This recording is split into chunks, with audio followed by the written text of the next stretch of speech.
हरि ओम श्री गुरुभ्यो नमः परमगुरुभ्यो नमः श्रीमदानंदतीर्थ भगवत्पादाचार्य गुरुभ्यो नमः। हरि ओम जयति हरिरचिन्त्यः सर्वदेवैकवन्द्यः परमगुरुरभीष्टावाप्तितः सज्जनानाम् निखिलगुणगणार्णो नित्यनिर्मुक्तदोषः सरसिजनयनोऽसौ श्रीपतिर्मानदो नः। अभ्रमं भङ्गरहितम् अजडं विमलं सदा आनन्दतीर्थमतुलं भजे तापत्रयापहम्। नौमि न्यायसुधादिकृट्जयमुनीन् श्रीपादराट्सन्मणीन् व्यासार्यान् विविधागमाब्धिविहरान् श्रीवादिराजानपि वन्देऽहं सवरान् रघूत्तमगुरून् वैदग्ध्यवारान्निधीन् श्रीसत्यव्रतराघवेन्द्रमुनिपान् सद्बोधसध्यानपान्। विद्यायां विबुधाचार्यं वेदज्ञानाब्धिचन्दिरं दुर्मतध्वान्तमार्ताण्डं सत्यध्यानगुरुं भजे। सत्याभिज्ञकराब्जोत्थान् पञ्चाशद्वर्षपूजकान् सत्यप्रमोदतीर्थार्यान् नौमि न्यायसुधारतान्। शास्त्रेषु पारदृश्वानं शास्त्रज्ञेषु तवत्सलं दीनभक्तोद्धारकरं सत्यात्मानं यतिं भजे। विद्यापीठविधातारं विद्यावारिधिचन्दिरं विद्यार्थिवत्सलं वन्दे महामहिमसद्गुरुम्। आपादमौलिपर्यन्तं गुरूणाम् आकृतिं स्मरेत् तेन विघ्नाः प्रणश्यन्ति सिद्ध्यन्ति च मनोरथाः। श्रीगुरुभ्यो नमः। हरिः ओम हरिः ओम हरिः ओम।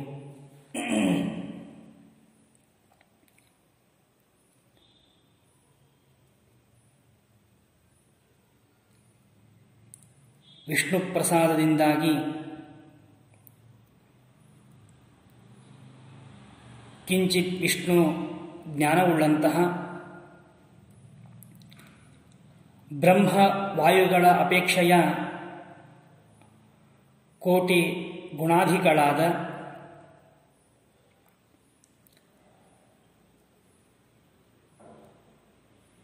ಭಗವತ್ ಪ್ರಸಾದದಿಂದಾಗಿ ಅನೇಕ ಗುಣಮಂಡಿತಳಾದ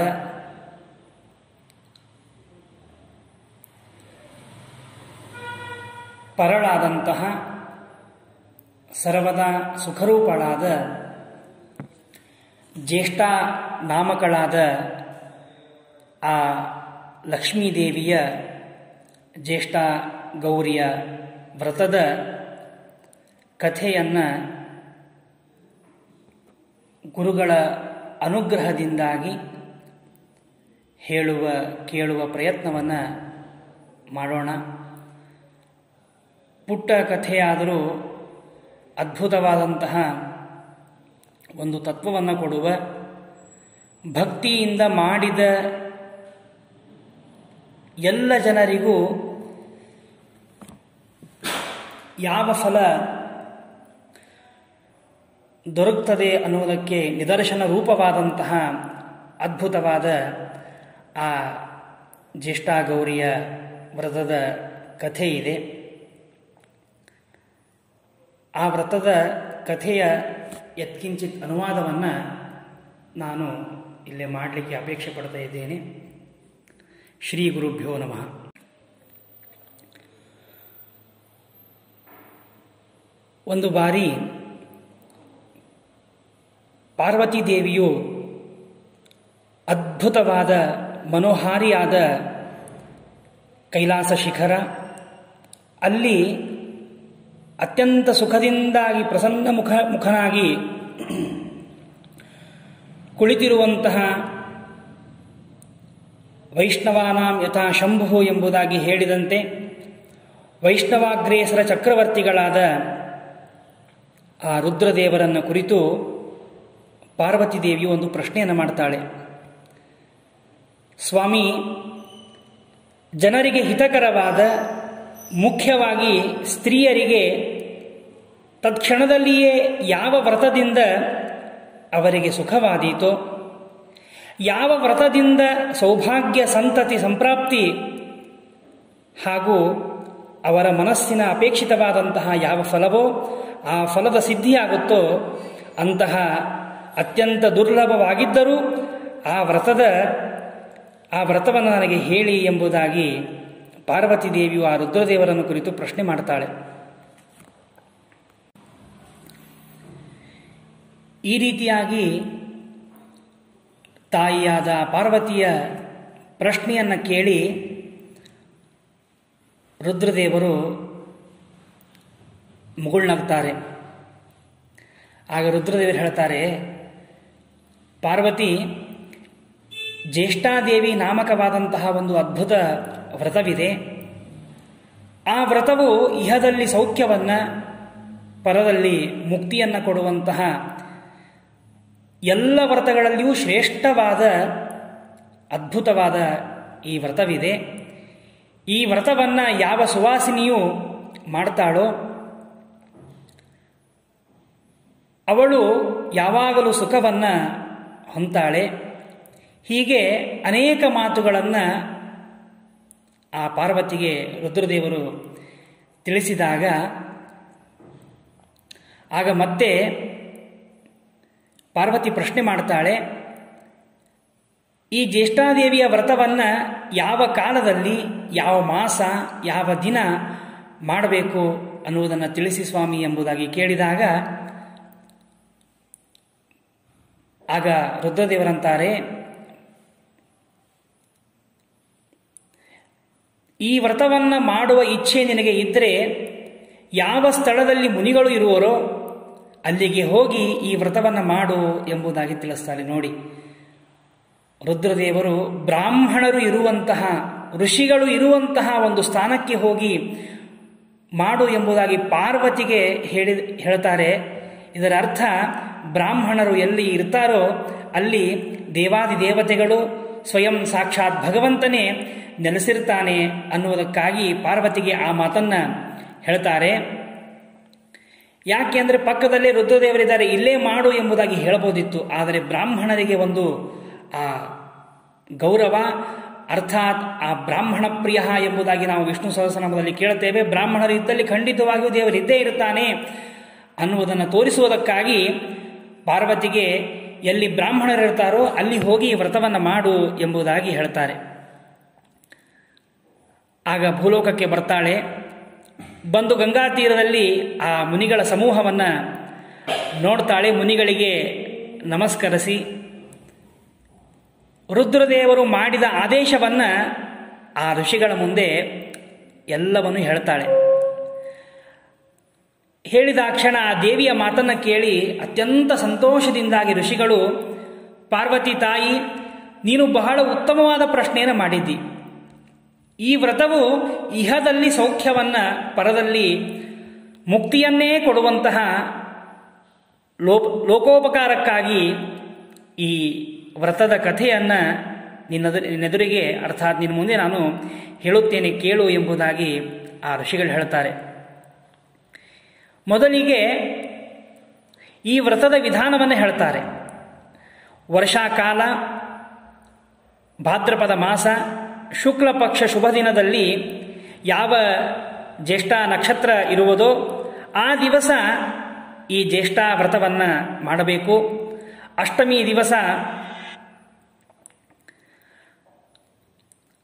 ದಿವಸ ಜ್ಯೇಷ್ಠ ನಕ್ಷತ್ರ ಪ್ರಾಪ್ತವಾದರೆ ಬಹಳ ಉತ್ತಮ ಎನ್ನುವುದನ್ನು ಜ್ಞಾನಿಗಳು ಹೇಳ್ತಾರೆ. ಜ್ಯೇಷ್ಠ ನಕ್ಷತ್ರ ಅಷ್ಟಮಿ ದಿವಸ ಇರದೆ ಬೇರೆ ದಿವಸದಲ್ಲಿ ಇದ್ದರೆ, ಯಾವ ದಿವಸ ಜ್ಯೇಷ್ಠ ನಕ್ಷತ್ರ ಸೂರ್ಯೋದಯದಿಂದ ಮಧ್ಯಾಹ್ನದ ಮೇಲೆ ಇರುವುದೋ ಆ ದಿವಸ ಈ ಶುಭವಾದ ವ್ರತವನ್ನು ಮಾಡಬೇಕು. ಅನುರಾಧ ನಕ್ಷತ್ರದ ಮೇಲೆ ಪೂಜೆ ಮಾಡಿ ದೇವಿಗೆ ನಮಸ್ಕರಿಸಿ ಮೂಲಾ ನಕ್ಷತ್ರದ ಮೇಲೆ ವಿಸರ್ಜನೆ ಮಾಡಬೇಕು.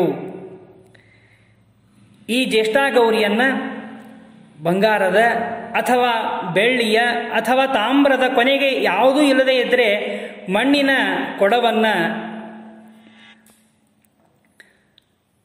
ಮುಚ್ಚಳಿಕೆ ಸಹಿತವಾಗಿ ತಂದು ಶುದ್ಧೋದಕದಿಂದಾಗಿ ತೊಳೆದು ಕೊಡದ ಮುಖದಲ್ಲಿ ಶಂಖಚಕ್ರಾದಿಗಳನ್ನು ಬರೆಯಬೇಕು. ಮನೆಯ ಈಶಾನ್ಯ ಮೂಲೆಯಲ್ಲಿ ದೇವರ ಮನೆಯ ಸಮೀಪದಲ್ಲಿ ಅಕ್ಕಿಯ ರಾಶಿಯ ಮೇಲೆ ಸ್ಥಾಪನೆ ಮಾಡಬೇಕು.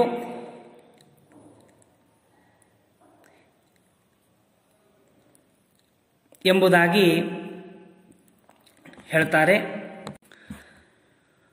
ನಂತರ ಪ್ರಾರ್ಥನಾ ಕ್ರಮವನ್ನು ತಿಳಿಸ್ತಾರೆ. ಏನೆಂದು ಆ ತಾಯಿಗೆ ಪ್ರಾರ್ಥನೆ ಮಾಡಬೇಕು ಅಂತಂದರೆ, ದೇವಾದಿದೇವತೆಗಳಿಗೂ ಶ್ರೇಷ್ಠಳಾದ, ಎಲ್ಲರಿಗೂ ಅನ್ನವನ್ನು ಕೊಡುವಂತಹ, ಅಷ್ಟೇ ಅಲ್ಲ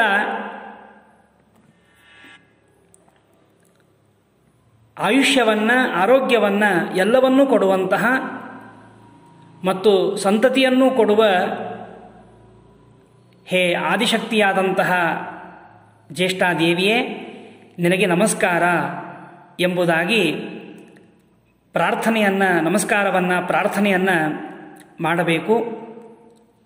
ನಂತರ ಆ ದಾರವನ್ನು ಹೇಗೆ ನಿರ್ಮಾಣ ಮಾಡಬೇಕು ಅದರ ಪ್ರಕ್ರಿಯೆಯನ್ನು ಹೇಳ್ತಾರೆ. 16 ಎಳೆಗಳಿಂದ ಕೂಡಿದ 36 ಅಂಗುಲ ಉದ್ದವಿರುವ ಆ ದಾರವನ್ನು ದೇವಿಯ ಕುಂಭದ ಮೇಲೆ ಏರಿಸಬೇಕು. ಆ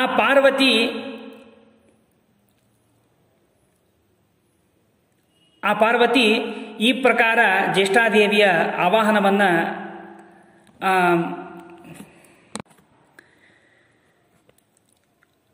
ಪಾರ್ವತಿಗೆ ಈ ಪ್ರಕಾರ ಜ್ಯೇಷ್ಠಾದೇವಿಯ ಆವಾಹನವನ್ನು ಹೇಳಲ್ಪಟ್ಟಿದೆ. ನಂತರ ಮರುದಿನ ಸುವಾಸಿನಿಯ ಸ್ತ್ರೀಯರು ಅಭ್ಯಂಗ ಸ್ನಾನವನ್ನು ಮಾಡಿ ಪೀತಾಂಬರಗಳನ್ನು ಉಟ್ಟುಕೊಂಡು ಹರಿದ್ರ ಕುಂಕುಮಾದಿ ಅಲಂಕೃತರಾಗಿ ಯಾರು ಈ ಜ್ಯೇಷ್ಠಾದೇವಿಯನ್ನು ಪೂಜೆ ಮಾಡ್ತಾರೋ ಅವರ ಮನೆಯಲ್ಲಿ ಲಕ್ಷ್ಮೀದೇವಿಯು ಸದಾ ಯಾವಾಗಲೂ ವಾಸ ಮಾಡಿರ್ತಾಳೆ. ಸುವಾಸಿನಿಯರಿಗೆ ಅಪೂಪವನ್ನು ಕೊಟ್ಟು ಬ್ರಾಹ್ಮಣ ಮತ್ತು ಸುವಾಸಿನಿಯರನ್ನು ಭೋಜನ ಮಾಡಿಸಬೇಕು ಎಂಬುದಾಗಿ ಹೇಳ್ತಾರೆ. ಪುನಃ ಮರುದಿನ ದೇವಿಯನ್ನು ಪೂಜಿಸಿ ಗೌರಿಯ ಮೇಲೆ ಏರಿಸಿದ ದೂರವನ್ನು ತೆಗೆದುಕೊಂಡು 16 ಗ್ರಂಥಿಗಳನ್ನು ಹಾಕಿ ಕುಂಕುಮವನ್ನು ಹಚ್ಚಿ ಈ ಕಥೆಯನ್ನು ಕೇಳಿ ಆ ದೂರದ ಧಾರಣವನ್ನು ಮಾಡಬೇಕು. ಆದಿಯಲ್ಲಿ, ಮಧ್ಯದಲ್ಲಿ ಅಥವಾ ಕೊನೆಯಲ್ಲಿ ಉದ್ಯಾಪನೆಯನ್ನು ಮಾಡಬೇಕು. ಪ್ರಥಮದಲ್ಲಿ ವಸ್ತ್ರಾಲಂಕಾರ ಭೂಷಣಗಳಿಂದ ಆಚಾರ್ಯರನ್ನು ಪೂಜೆ ಮಾಡಬೇಕು. ಯಾರು ಯಾವುದನ್ನು ಅಪೇಕ್ಷಿಸುವರೋ ಅಂತಹ ಅಪೇಕ್ಷೆ ಅವರಿಗೆ ಪೂರ್ಣವಾಗುತ್ತೆ ಎಂಬುದಾಗಿ ಆ ಪಾರ್ವತಿಗೆ ಹೇಳ್ತಾರೆ. ನೀನು ಜನರ ಉಪಕಾರಕ್ಕಾಗಿ ಪ್ರಶ್ನೆ ಮಾಡಿರುವಿ.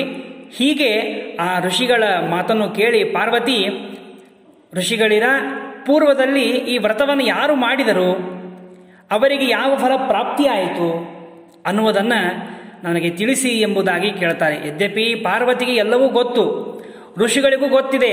ಈ ತಾಯಿಗೆ ರುದ್ರದೇವರ ಮಡದಿ ಅಂದಮೇಲೆ ಈ ತಾಯಿಗೆ ಎಲ್ಲವೂ ಗೊತ್ತಿದೆ. ಅವರು ಮನೋನಿಯಾಮಕರಾದಂತಹ ಆ ರುದ್ರದೇವರ ಹೆಂಡತಿ ಅಂದಮೇಲೆ ಇವಳಿಗೆ ಆ ಜ್ಞಾನ ಉಂಟು. ಆದರೂ ಕೂಡ ಲೋಕೋಪಕಾರಕ್ಕಾಗಿ, ಲೋಕದ ಜನರಿಗೆ ತಿಳಿಬೇಕು ಅನ್ನುವುದಕ್ಕಾಗಿ ಆ ತಾಯಿ ಪ್ರಶ್ನೆಯನ್ನು ಮಾಡಿದ್ದಾಳೆ.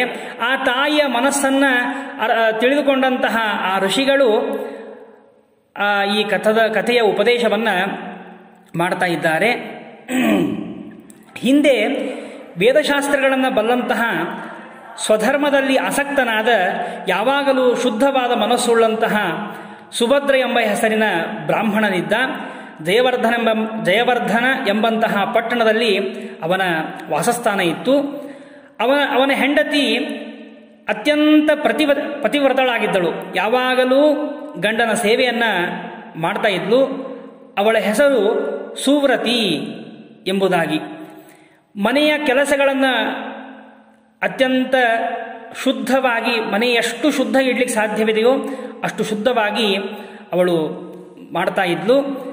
ಕಾಲಾಂತರದಲ್ಲಿ ಅತ್ಯಂತ ದಾರಿದ್ರ್ಯ ಬಂತು. ನೋಡಿ, ಮನುಷ್ಯನಿಗೆ ಅವನು ಏನೆಲ್ಲ ಕರ್ಮಗಳನ್ನು ಮಾಡ್ತಿದ್ರೂ ಕೂಡ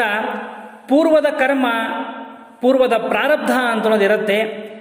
ಎಷ್ಟೇ ಧರ್ಮದಲ್ಲಿ ಆಸಕ್ತನಾಗಿದ್ದರೂ ಕೂಡ ಆ ಹಿಂದಿನ ಪ್ರಾರಬ್ಧ ಅವನನ್ನು ಬಿಡುವುದಿಲ್ಲ.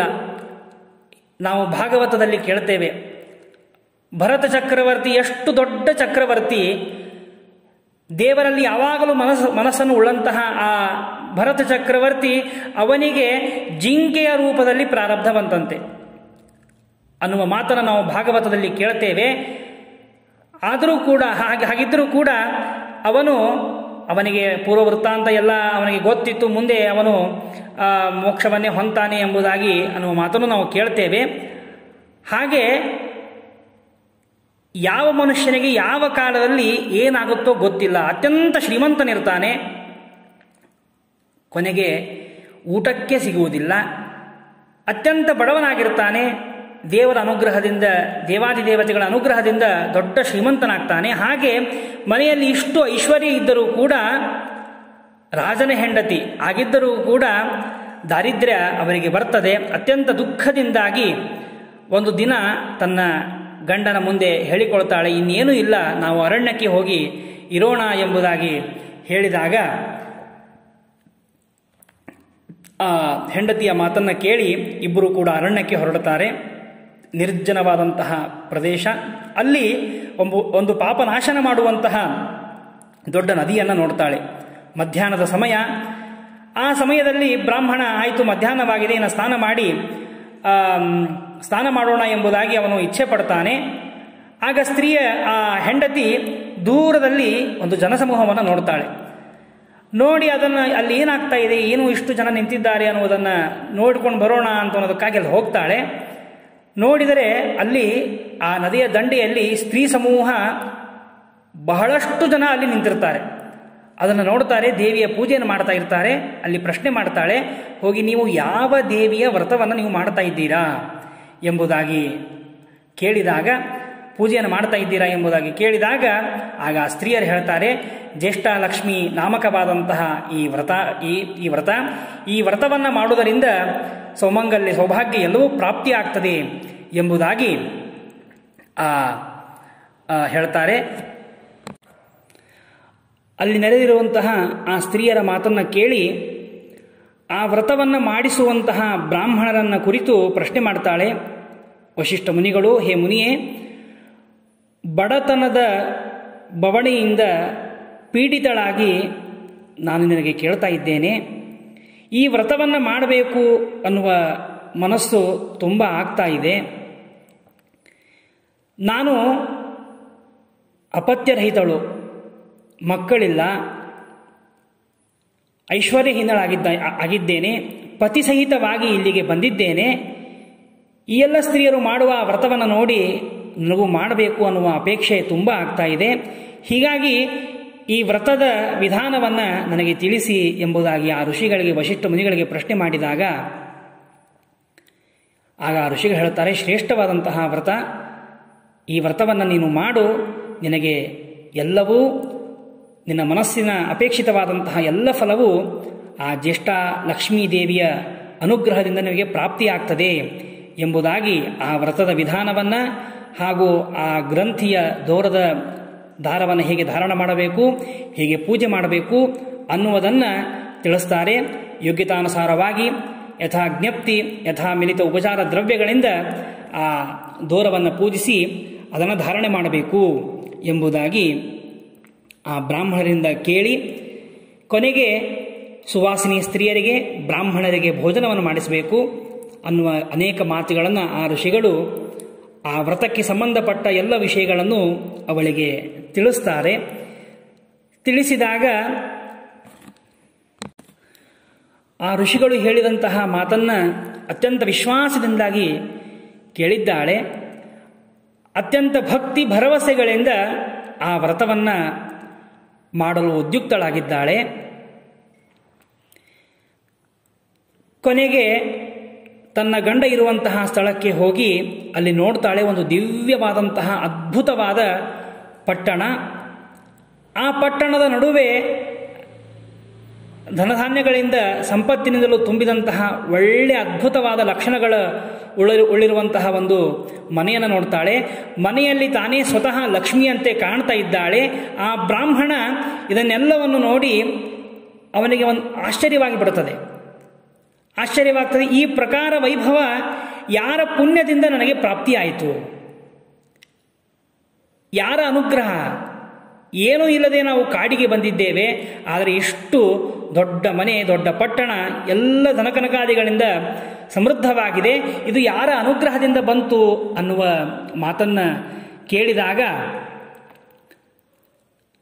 ಆ ಹೆಂಡತಿ ಏನೂ ಉತ್ತರ ಕೊಡುವುದಿಲ್ಲ. ಮಧ್ಯಾಹ್ನವಾಗಿರ್ತದೆ. ಅತ್ಯಂತ ಸಂತೋಷದಿಂದಾಗಿ ಅವನು ಸ್ನಾನ ಆಹ್ನಿಕವನ್ನು, ಮಧ್ಯಾಹ್ನದ ಆಹ್ನಿಕವನ್ನು ಎಲ್ಲವನ್ನು ಮುಗಿಸಿ ದೇವರ ಪೂಜಾ ವೈಶ್ವದೇವಾದಿಗಳನ್ನು ಮಾಡ್ತಾನೆ. ಆ ವೇಳೆ ಅಲ್ಲಿ ಬ್ರಾಹ್ಮಣರು ಬಂದಿರ್ತಾರೆ. ಆ ಬ್ರಾಹ್ಮಣರಿಗೆ ಭೋಜನವನ್ನು ಮಾಡಿಸಿ ಆಗ ಮತ್ತೆ ಕೇಳ್ತಾಳೆ, ಇದೆಲ್ಲ ಐಶ್ವರ್ಯ ಯಾರಿಂದ ಪ್ರಾಪ್ತವಾಯಿತು ಎಂಬುದಾಗಿ ಕೇಳಿದಾಗ ಆ ಮಾತನ್ನು ಕೇಳಿ ಅವಳಂತಾಳೆ, ಹೆಂಡತಿ ಅಂತಾಳೆ, ಇದೆಲ್ಲವೂ ಆ ವಶಿಷ್ಠ ಋಷಿಗಳಿಂದ ಉಪದಿಷ್ಟವಾದದ್ದು. ಆ ವಶಿಷ್ಠ ಋಷಿಗಳು ಏನು ಹೇಳಿದ್ರು, ಆ ವ್ರತವನ್ನು ನಾನು ಮಾಡಿದ್ದೇನೆ, ದೇವರು ನನ್ನಿಂದ ಮಾಡಿಸಿದ್ದಾನೆ. ಆ ಜ್ಯೇಷ್ಠಾದೇವಿಯ ಅನುಗ್ರಹದಿಂದ ಇಷ್ಟು ಸಂಪತ್ತು ಪ್ರಾಪ್ತಿಯಾಗಿದೆ ಎಂಬುದಾಗಿ ಅವಳು ಆ ಗಂಡನ ಮುಂದೆ ಹೇಳ್ತಾಳೆ. ನಂತರ ಆ ವ್ರತದಿಂದಾಗಿ ಎಲ್ಲ ಐಶ್ವರ್ಯವನ್ನು, ಅದ್ಭುತವಾದಂತಹ ಸಂಪತ್ತನ್ನು, ಮಕ್ಕಳನ್ನು ಪಡೆದು ಸುಖವಾಗಿ ಅವರು ಸಂಸಾರವನ್ನು ನಡೆಸ್ತಾರೆ. ಹೀಗೆ ಶುಭಕರವಾದಂತಹ ಪೂರ್ವ ಇತಿಹಾಸ ಹೇಳಲ್ಪಟ್ಟಿದೆ. ಶೌನಕಾದಿ ಮುನಿಗಳಿಂದಲೂ, ಎಲ್ಲ ತಪೋ ವಿದ್ವಾಂಸರಿಂದಲೂ, ತಪೋಧನರಿಂದಲೂ, ಪಾರ್ವತಿಯಿಂದಲೂ ಆ ಜ್ಯೇಷ್ಠಾದೇವಿಯ ವ್ರತವು ಪ್ರಸಾರ ಮಾಡಲ್ಪಟ್ಟಿದೆ. ಸ್ತ್ರೀಯರಿಗೆ ಈ ವ್ರತದಿಂದ ಸಕಲ ಸೌಭಾಗ್ಯಗಳು ಪ್ರಾಪ್ತವಾಗ್ತವೆ. ಆದ್ದರಿಂದ ಎಷ್ಟೇ ಶ್ರೇಯಾಂಸಿ ಬಹುವಿಜ್ಞಾನಿ, ಉತ್ತಮವಾದಂತಹ ವ್ರತವನ್ನು ಮಾಡಲು ನಾವು ಉದ್ಯುಕ್ತರಾದಾಗ ವಿಘ್ನಗಳು ತುಂಬ ಬರ್ತದೆ. ಎಷ್ಟೇ ವಿಘ್ನಗಳು ಬಂದರೂ ಕೂಡ ಸರ್ವಪ್ರಯತ್ನದಿಂದ ಈ ವ್ರತವನ್ನು ಮಾಡಬೇಕು. ಯಾವ ಸುವಾಸಿನಿ ಸ್ತ್ರೀಯು ಈ ವ್ರತವನ್ನು ಪ್ರತಿ ವರ್ಷ ಮಾಡುತ್ತಾಳೋ ಅವಳು ಇಹದಲ್ಲಿ ಪತಿಪುತ್ರ ಯುಕ್ತಳಾಗಿ ಸರ್ವ ಸುಖಗಳನ್ನು, ಮನೋರಥಗಳನ್ನು ಅನುಭವಿಸಿ ಉತ್ತಮ ಗತಿಯನ್ನು ಹೊಂತಾಳೆ. ಯಾರು ಈ ಕಥೆಯನ್ನು ಭಕ್ತಿಯಿಂದ ಹೇಳುತ್ತಾರೋ, ಯಾರು ಈ ಕಥೆಯನ್ನು ಕೇಳುತ್ತಾರೋ ಅವರೆಲ್ಲರೂ ಜ್ಯೇಷ್ಠಾದೇವಿಯ ಕೃಪೆಗೆ ಪಾತ್ರರಾಗಿ ಅದ್ಭುತವಾದಂತಹ ಜ್ಞಾನವನ್ನು ಪಡಿತಾರೆ, ಭಕ್ತಿಯನ್ನು ಪಡಿತಾರೆ ಅನ್ನುವ ಈ ಮಾತನ್ನು ಇಲ್ಲಿ ಹೇಳ್ತಾರೆ. ಈ ಪ್ರಕಾರ ಈ ವ್ರತದ ಮಹಿಮೆ ಸೂತಮುನಿಗಳಿಂದ ಶೌನಕಾದಿಗಳಿಗೆ ಹೇಳಲ್ಪಟ್ಟಿದೆ. ಅದ್ಭುತವಾದಂತಹ ಈ ವ್ರತ ಚಿಕ್ಕದಾಗಿದ್ದರೂ ಕೂಡ ದೊಡ್ಡ ಪುಣ್ಯವನ್ನು ಕೊಡುವ, ಎಲ್ಲ ತರಹದ ಸೌಭಾಗ್ಯವನ್ನು ಕೊಡುವಂತಹ ಈ ವ್ರತವಾಗಿದೆ. ಹೀಗಾಗಿ ಈ ವ್ರತವನ್ನು ಎಲ್ಲ ಸ್ತ್ರೀಯರು ಮನೆಯಲ್ಲಿ ಮಾಡಿ, ಮನೆಯಲ್ಲಿ ಏನೇ ಎಷ್ಟೋ ತೊಂದರೆಗಳಿರುತ್ತದೆ, ಆ ಎಲ್ಲ ತೊಂದರೆಗಳನ್ನು ಪರಿಹಾರ ಮಾಡಿಕೊಂಡು ಆ ಜ್ಯೇಷ್ಠಾದೇವಿಯ ಅನುಗ್ರಹಕ್ಕೆ ಪಾತ್ರರಾಗೋಣ ಎಂಬುದಾಗಿ ಹೇಳ್ತಾ ಈ ಎರಡು ಮಾತುಗಳನ್ನು ಗುರುಗಳ ಅಂತರ್ಯಾಮಿ ಭಾರತೀ ರಮಣ ಮುಖ್ಯ ಪ್ರಾಣಾಂತರ್ಗತ ಶ್ರೀ ಕುಲಸ್ವಾಮಿ ಲಕ್ಷ್ಮೀ ವೆಂಕಟೇಶ ದೇವರ ಪಾದಾರವಿಂದಗಳಲ್ಲಿ ಸಮರ್ಪಣೆ ಮಾಡ್ತಾ ಇದ್ದೇನೆ. ಶ್ರೀಕೃಷ್ಣಾರ್ಪಣಮಸ್ತು. ನಾಹಂ ಕರ್ತ ಹರಿಕರ್ತ ತತ್ಪೂಜಾ ಕರ್ಮ ಚಾಖಿಲಂ ತಥಾಪಿ ಮತ್ಕೃತಾ ಪೂಜಾ ತತ್ಪ್ರಸಾದೇನ ನಾನ್ಯಥಾ ತದ್ಭಕ್ತಿ ತತ್ಫಲಂ ಮಹ್ಯಂ ತತ್ಪ್ರಸಾದ ಪುನಃ ಪುನಃ ಕರ್ಮನ್ಯಾಸೋ ಹರಾವೇವಂ ವಿಷ್ಣೋಸ್ತೃಪ್ತಿಕರಸ್ತದ ಅನೇನ ಭಾವಿಯತ್ ಪುಣ್ಯಂ ಅವಾಪ್ನೋತು ಗುರುರ್ಮಮ. ಶ್ರೀಕೃಷ್ಣಾರ್ಪಣಮಸ್ತು.